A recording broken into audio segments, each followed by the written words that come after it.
ഇവിടെ ചെറിയൊരു ഈറ്റപ്പാലം, സാധാരണ നമ്മൾ തൂക്കുപാലം, കോൺക്രീറ്റ് പാലം, കളിപ്പാലം എന്നൊക്കെ പറഞ്ഞ അതുപോലെ തന്നെ തടി കൊണ്ട് ഉണ്ടാക്കിയിട്ട് അതിൻ്റെ മേളിൽ ഈറ്റ വെച്ചിരിക്കുന്നതാണ് കേട്ടോ.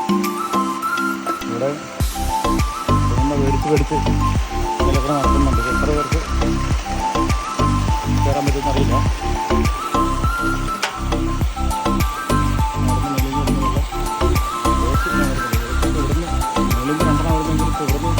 ഓരോ ദിവസം എടുത്തിട്ടുണ്ട്. 3 ദിവസമായിട്ടുണ്ട് പോകാനായിട്ട്.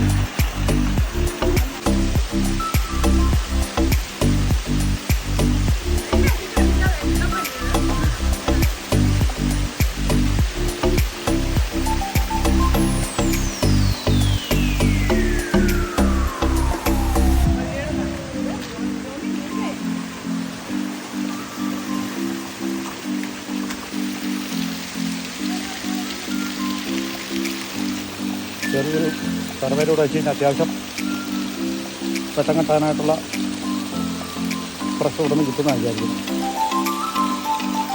ഒരു വലിയ ദിവസത്താൽ മതി, പ്രശ്നം കുറവാണെങ്കിൽ. ഹലോ ഗൈസ്, നമ്മൾ കാത്തിരുന്ന സാധനം വന്നിട്ടുണ്ട്. രണ്ട് പുളി കയറുന്നു.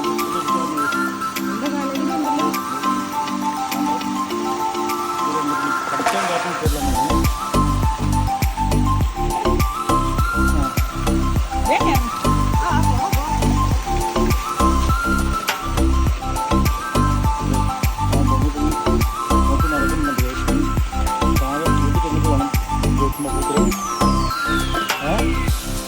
കേട്ടോ ചെരുപ്പര് ഇപ്പുറത്തെ ചെരുപ്പര് ഞാൻ അപ്പുറത്തേക്ക് ഒന്ന് പോയിട്ട് അത്ര ബലമൊന്നുമില്ല. അപ്പോൾ ഇച്ചിടെ പച്ച കേൾക്കുന്നുണ്ട്. ഹലോ ഗൈസ്, നമ്മളെ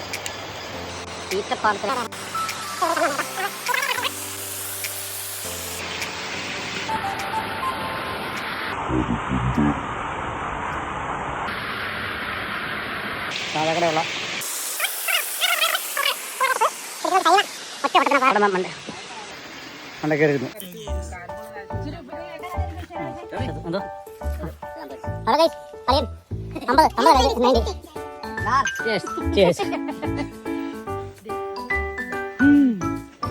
hello guys, Bindu still concentration ഇതിലേക്ക് നോക്കിക്കൊണ്ടിരിക്കുകയാണ് ഗൈസ്.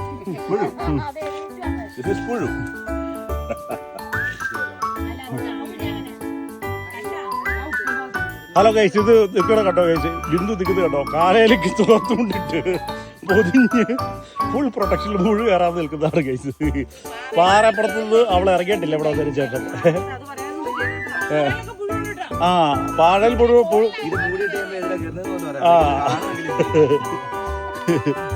ഇങ്ങനെ പുഴുവിനെ പ്രൊട്ടക്ട് ചെയ്ത് പേടിയുള്ള ഒരാളാണ് ഗൈസ് എൻ്റെ കൂടെ ജീവിക്കണേ. എങ്ങനെ കാട്ടിക്കയറി എങ്ങനെ ജീവിക്കാം? അവർക്ക് ഒന്നാമത് വിയർപ്പിന്റെ അസുഖം ഉള്ളതാണ് ഗൈസ്. എങ്ങനെ ജീവിക്കാന്ന് ഓർത്തിട്ടാണ്. പിന്നില്ലേ അവിടെ വെള്ളച്ചാട്ടമൊക്കെ ഉണ്ട്. അല്ല ഗൈസ്, ഇത് ഇവിടെ ചെറിയൊരു മുളക് തോട്ടമാണ് കേട്ടോ. മുളക് തോട്ടം ഇവിടെ വെച്ചിട്ടുണ്ട്. എല്ലാം മുളകുകളാണ്.